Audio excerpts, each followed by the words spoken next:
another life. I try, oh I try to see the good, but it's so hard to find. Sometimes, sometimes, alright. sometimes. Yeah. You've got a book, you've got some ashy ass toes. Absolutely, man. The Birkenstocks are definitely part How'd of the you get whole, so ashy on your toes? just life. just life, man. Life hits you. All right, so All at once. this is So this is Andrew Shedden here at Bell Rock Recording, and beside me I've got Dylan Jones, aka Crook the Kid, and we're going to talk a little bit about this project that we're both like beyond excited about. This has been something that we've been working on for a while, and we're going to talk a little bit specifically about the first song that we're going to be releasing here, but also just about the project in general. So yeah, let's I guess just start out talking about like how this all came to be. Like the project as a whole? Well, might as well, yeah. So the project kind of came during COVID for me, when it was sort of, we're cut off from most of the touring, the going to shows in the South, the different opportunities that we normally have, and I guess somewhat took for granted at the time. That all of a sudden there was this block of time where I had the opportunity to write a new album and kind of take what I learned on these travels and sort of sit back and, you know, think about why and how and what we were really doing with this music and stuff, and sort of put it into an album I thought that meant something, where instead of getting lost in wherever I was prior to COVID, when we were just doing shows and thinking everything was for granted, kind of. So we sat back with that big idea, and at the time I was kind of finding my piece in the bush, selling wood, being a lumberjack of all friggin' things, and where we live in this northern ass place, a very marketable item happens to be firewood. And Andrew at the time was beginning this fucking beautiful institution that's now becoming a thing, and it just made sense. So we sort of put what we were doing together, and the idea came that we would kind of work it without money and sort of trade labor for labor in more of like a traditional northern bartering manner, sort of what this place was built like. And so instead of exchanging money, we exchanged wood, so a chord per song. And as it goes on, and the season passed and the project came to life, and I guess now we're sitting at the stage of what now? What do you do with the final project? And decided to do like a piece-by-piece meaningful release system over the course of a year, where we'll just give the audience a separate project every month that kind of runs in tune with a different overall theme, whether it be mental health or men's mental health specifically in a couple of the songs for June, for example, during Men's Mental Health Month or week, and in this case, sort of in the darker times coming out of winter, and heading into summer, winter being a dark period for a lot of people, and a period of realization, I figured that sometimes this track that we're going to unveil here now is fitting for this month.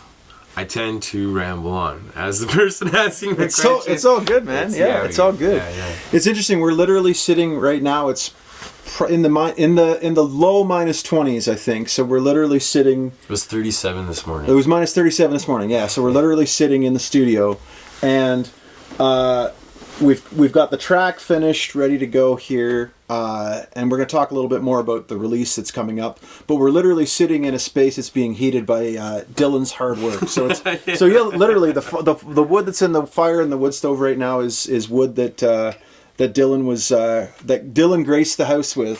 So it's kind of an interesting concept, because it's like, you know, money's great. Obviously, everybody wants to make money. But just being able to do it like this has been kind of really cool. And not only that, but like the hanging out and listening to other music and, and, you know, getting to know each other a little bit better. What's really amazing is that Dylan literally lives like right across the road. Over there. Like did you walk over here tonight? I did. Yeah, he walked over here tonight. So that it's like the fact that, you know, that we've got this, you know, world-class rapper who's living right next to right next to the recording studio. Probably the best studio in the Northwest Territories. I don't know if I go that far, but it's worked out really well. And your studio has what did you call this? What was this? What was the name? What do you mean? The name of the beverage. Oh, Sicilian lemonade. We'll Sicilian call it. lemonade. I think it's supposed to be called Italian soda. I was Okay. I don't know. I was close. Sicilian lemonade. Sicilian lemonade. Yeah, I'm betraying my mafioso roots, I guess. I don't know. All I'm saying, probably the most well-equipped studio in the Northwest Territories. So, let's talk a little bit about the project, just in terms of sort of like where it came from. I mean, I'll say from my perspective, like, I love hip hop. I've always loved hip hop. But if I was to turn that camera around in the studio, you will see Banjo. there's a banjo, a pedal steel, a lap steel, Yes. bass guitars, like a bunch of different guitars, pianos. A big piece of the Wild West. Yeah. So it's You're right. exactly. The Serengeti. But I mean, the procedure for like mixing and mastering, it doesn't really matter what it is, right? Yeah. It's just kind of like, getting it to that industry correct volume. That is the North, though. Classic rock or rock and roll music and rap music kind of is the North.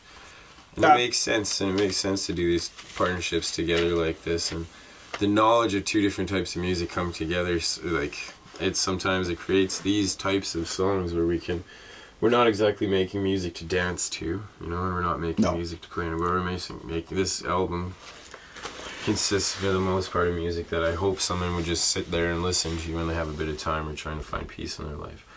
So it's an interesting project. I think that this sort of opposites world thing is not so far separated, and having a banjo next to a microphone or a record or you know what I mean? Here in this little place in the world, it kind of does make sense. It does sound outlandish if you let it, though. Absolutely. I'll give you that. I can assure you, there's no banjo on Dylan's record. But I mean, maybe the next one. You tell me if there should be. Yeah. Because there could be. Got that shit here. So basically, Dylan came to me with a bunch of samples. Do you want to talk a bit about sort of where you find the samples and how do you decide that a sample's... I dig through the deep dark interwebs and people that I know and people that I've met along the journey and dudes that I kind of vibe with, and the samples come from their arts, their skills, our inspirations, our thoughts of the tracks, sort of like our relationships, knowing the people making the beats and stuff, and kind of how like we share instrumental packages. I receive instrumental packages that I'm lucky enough to have shared with me, and then we sort of talk about them, and I'm lucky enough to be able to pick some from each of these projects and use them. But I'll lean on the lucky thing that I have these guys that are sort of crafting beats intentionally for the projects that we've done together in the past, and sort of knowing the vibe that I'm going with. So this project really is one of the first times I was able to sort of have a part in most of it. You know how it all starts like most people, where you're just pulling fucking instrumentals out of thin air or out of your ass, or stealing them from YouTube occasionally, and you fucking do it too. And then so all that shit happens, right? But this is one of those times where none of that shit happened, and we're actually make a studio album, have instrumentals come from people who I respect as, instrumentalists, as musicians, and their rights and what they do. And I feel like it's come together to be a sort of, a compilation of good works of people who I enjoy working with, people who I like seeing. Mm-hmm. It's nice. I'm excited to share. And that really influences the final product too, right? It does. Confidence isn't key at all, but it's nice to know that, like, it's good. Mm-hmm. And, like, to believe in the people that are involved with it, and to the point where maybe you don't really agree with whatever the sound, the song, the piece, but their art is real and it's there, and you can trust in that, and it's good. It allows for this what we made. Yeah, and I made a conscientious choice when we were tracking in the studio here, to have Dylan in the actual control room when we would do the tracking. So he would be listening on headphones, I would be listening on headphones, and it you know, it worked out well, right? Because we were one of the things I really liked about the project is that if I ever had any sort of suggestions or ideas, you know, it was treated like, okay, so this is I'm gonna listen to this. Like if I'm suggesting something, Dylan took it, and we sort of went with it. And I felt the same way. Like I never felt like throughout the whole project, I never felt there was any sort of artistic friction in terms of what we were doing. Like we got the right vibe. So on this first track, sometimes that we're releasing, one of the big things I wanted was to make sure that the vocals were really warm. So you know, I did that. You know, a lot of sort of the nerdy production stuff, but I'm really happy with how the final product turned out.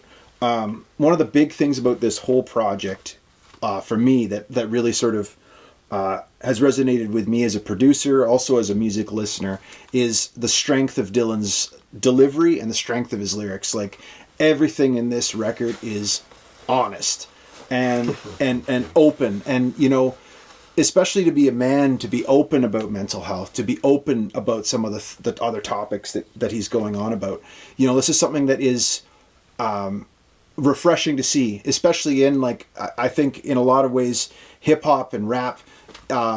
Most toxic cesspool of music. Yeah, there's a lot of modern rap music, and not all of it. I do not want sure, but it would be safe. It would be safe to characterize it as. Yeah. I think that there's definitely space in hip hop and rap for more discussion and the about. accessible version of rap music is quite freaking rough right now. It is, for sure. Yeah, I agree with that. Sorry, I almost had to get defensive. No.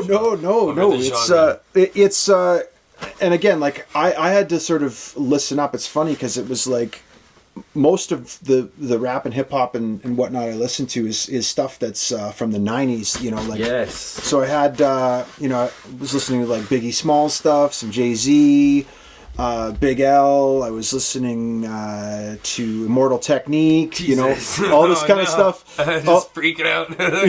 All this, yeah, but it was, especially with the blue dress or something. especially with Immortal Technique, right? But but for me, it was kind of like, this has been an interesting project, just in terms of like, okay, so. You know, I was very clear with you right from the start, right? That it was like, this is not like my, you know, rap production's not my wheelhouse, but I was like, I can get your vocals to sound right, and I can get it to, you know, hit right on the speakers, and that's what we've done. Yeah, and that's more than enough for what I tried to do. I've always leaned away from the effects and the production heavy side of rap music, or the I don't know. I guess I do like to mess around a little bit with syllable twists and stuff like that, but nothing crazy. I like the storytelling version of hip hop, where you say something that means something to you, that you understand, so you're able to portray the emotion the way it should be, because it's true to your life. So I think for what you do and what you do with other music or rock and roll or folk or whatever, it's that as well. We're not looking for any space age dance hall stuff whatsoever, and we're looking for that cleanness and that clarity and that ability to just sit there and hear a dynamic sound that, you know, you're not meant to get up and dance to, but sit and nod your head and be immersed in. And that's kind of my hope, and luckily that's what we got. That was kind of the hope with all this mixing of musical styles or production types, and to get further away from the stereotypical rap music that I've lately in years now, I've found myself further and further separated from. I prefer the storytelling version of hip-hop music, and just the outward emotion, and how hard it is in the life that we grew up with, or the life that we currently live. Like, you know, speaking for myself and on behalf of quite a few people, it's very hard to have an emotional moment or a relatable moment, or just a moment to share some kind of vulnerability with. So I wanted to make sure this was that, and I think exactly what you have here and what you've done allows that to come through. We weren't looking for whistles and lights and shit, you know, we were looking for a dark place to sit and think, more or less. That's what the project is, and what it got in the end. Yeah. And we didn't pay any taxes. Traded this shit for wood. For legal reasons, I do pay my. No, I'm just kidding. But okay, so let's talk a little bit about your writing process. Yeah. Like, so when you get these beats, like, what do? You get the beat, you get like a rough version of the beat, you put it in your headphones, and you like, where do you go? Like, how do you write these Just songs? start at line 1. It's like, okay. And you do it in your head, or do you write it on paper? I have a bunch of beats, right? I have a bunch of beats, and then it's like, I listen to them all, and like 40% of them have a song that just, they probably all do for other people, but for me, it's like, from these guys, it's like 40% success rate with the beats I get. So it just turns on and it's like, oh shit, core memory unlocked. And then something just starts happening, and then the first few lines come out, and then the thoughts and melodies and stuff come into play, and I might go back through the lines and rearrange a few things, but I generally never erase a single line or rewrite a sentence or anything. I write one line and then I say it out, say it over and say it over and over and over and over and over again until the next one comes out. Write that one and just continuously move forward. And I guess after a while you get used to that thing that comes out of that weird process is the actual song now. There's no big fancy thought board. Shit. So you're not doing a whole lot of editing. It's like you'd rather finish a song. Almost no editing. The editing comes from the fact that I write it generally on the spot whenever. Sometimes I have to pull over on the side of the road. Sometimes I'm at work at my desk. And then sometimes I'm fucking anywhere, right? But and then the whole song comes out in a lot of times like 15 minutes, 20 minutes, and then all the lyrics are out.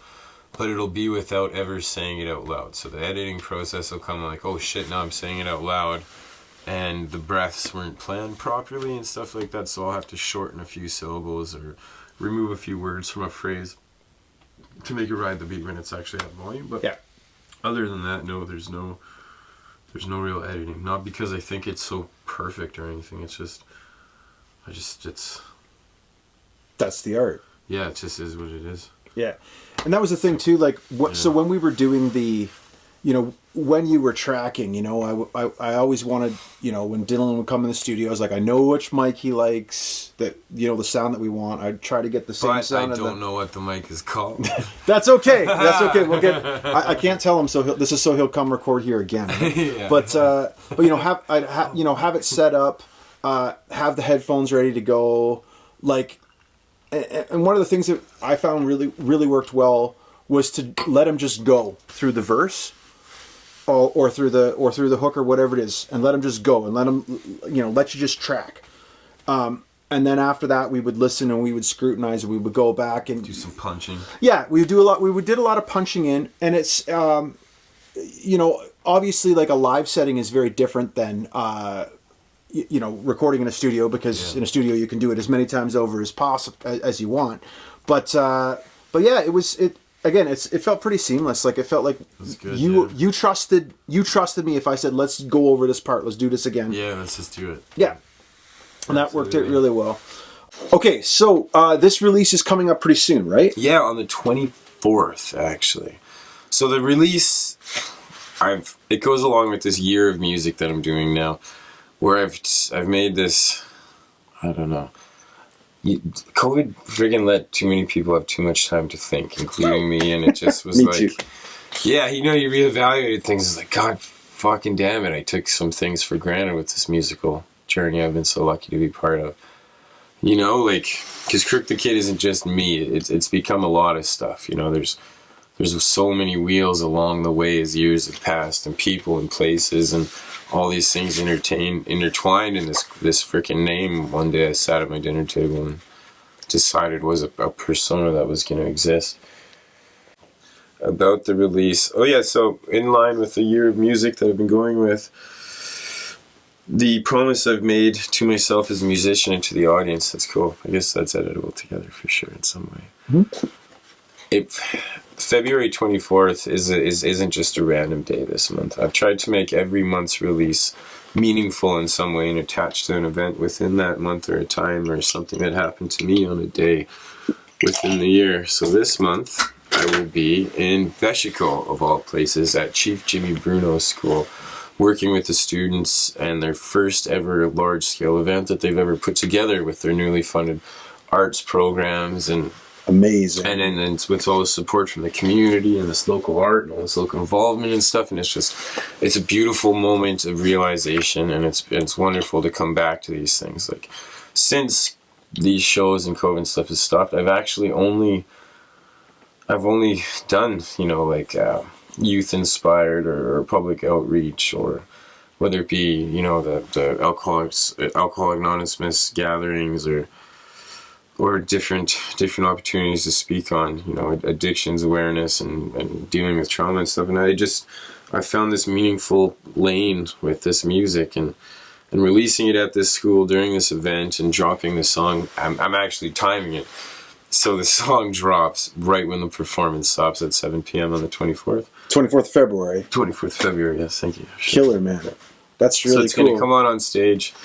I'm going to set the price at like 10 cents or something, so it's super accessible. What am I going to do? Whatever. Awesome. 10 cents, it is what it is. It's formality, I guess. Maybe it'll pay for them to not charge me for giving you the song. If it's 10 cents because some asshole will, whatever, that's a part of it. Yeah, streaming's a weird thing. I think it fits well with what's going on, and I think sometimes, and just the reality of it and the importance this project has to, the youth and the young men and the young women in the North, and what I've tried to develop this audience of is, I think it's meaningful. I think it's a meaningful place.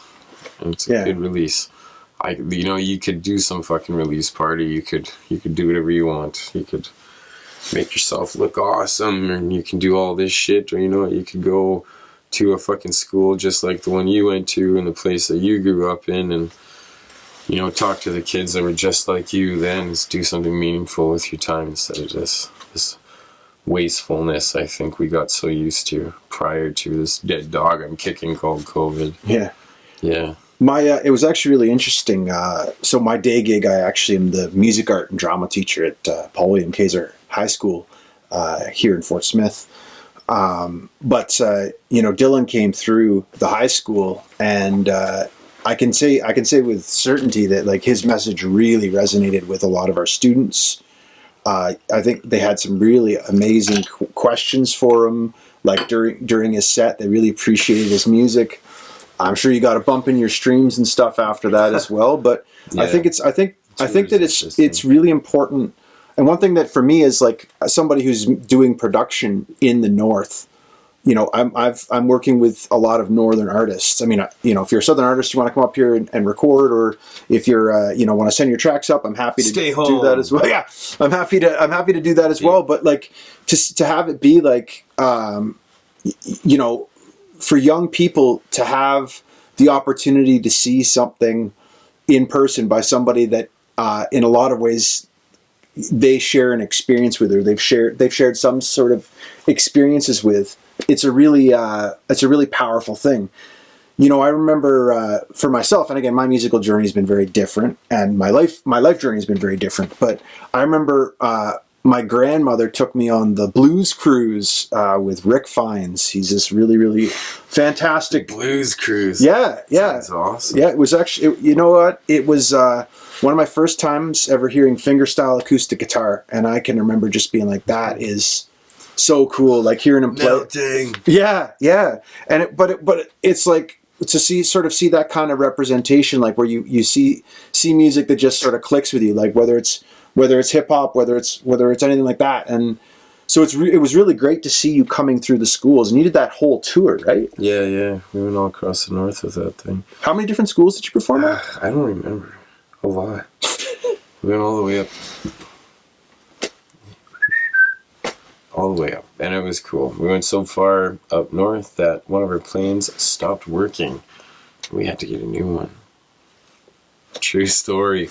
But no, it was interesting going across the North and going to some of the places I used to frequent when I was like growing up in the North and just a young child, whether it was Norman Wells or stopping at Delaney or Newvik or wherever else you went along the journey, or here or Hay River or Simpson or all these little towns. One thing we have in the north is sort of this, the message kind of reigns the same, you know, the subject matter of this album and sort of what I talk about with this.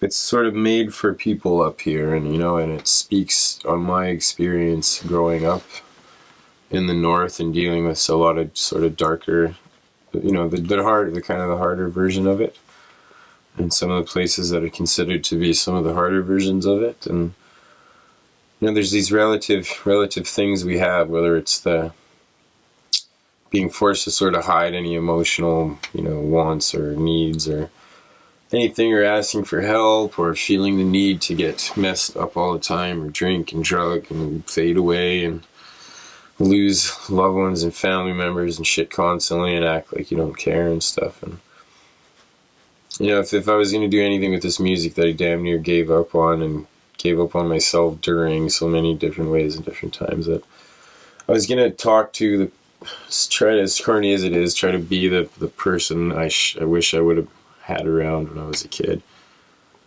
I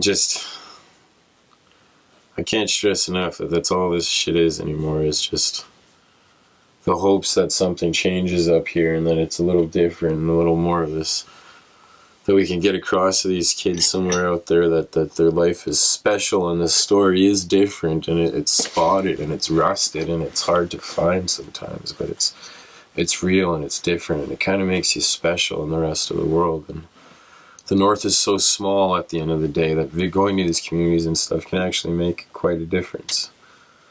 You know, it's so small and so hard to get to that very rarely do we have an opportunity to listen to someone talk about ourselves or experience vulnerability of someone, let alone a man or someone who grew up, you know, learning and being taught not to ever be vulnerable and stuff. It's just, I feel like it's important. And I was lucky enough that the youth that we went and seen really did seem to connect, and the questions are real, and you know, some darker stories were shared, and some pain was expressed, and like we had some pretty cool conversations after the shows, and it was awesome. Yeah, it was great. One thing you do find out though, touring the north, there's not many food options.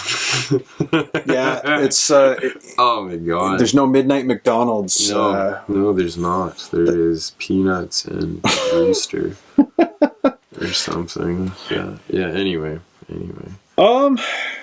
Well, is there anything else you think we should address? I don't know. I think maybe that this is the first one of these videos, the first release from this project, and so things are going to change and be figured out as they go. And you know, I'm not looking to make a fucking penny off of this, but I am looking to make some way to make it not cost any of us money. You know, yeah. You know, the thing about trying to do music for the people is it's generally doesn't sell very well. It gets listened to a lot and it's appreciated, but there's no advertisements here. We're the no frills. We're the no frills version of music. Just trying to find a meaning. But in saying that, the releases will change. They may be spotty, they may be out there and different themes and variations between them, but this is just the first of quite a few. So look for more of these videos, and I appreciate everyone who watches this. Again, my name is Crook the Kid, and Andrew Shedden from Bell Rock Recording. Absolutely. So if you are interested in finding out more about what we do up here, you can check out bellrockrecording.com. Yes, or crookthekidmusic.com. Yeah, definitely. Thanks very much. Yes. Sometimes it feels like the grass is greener on the other side. And sometimes in my mind I might be happy in another life. I try to see the good, but it's so hard to find. Sometimes, Alright. sometimes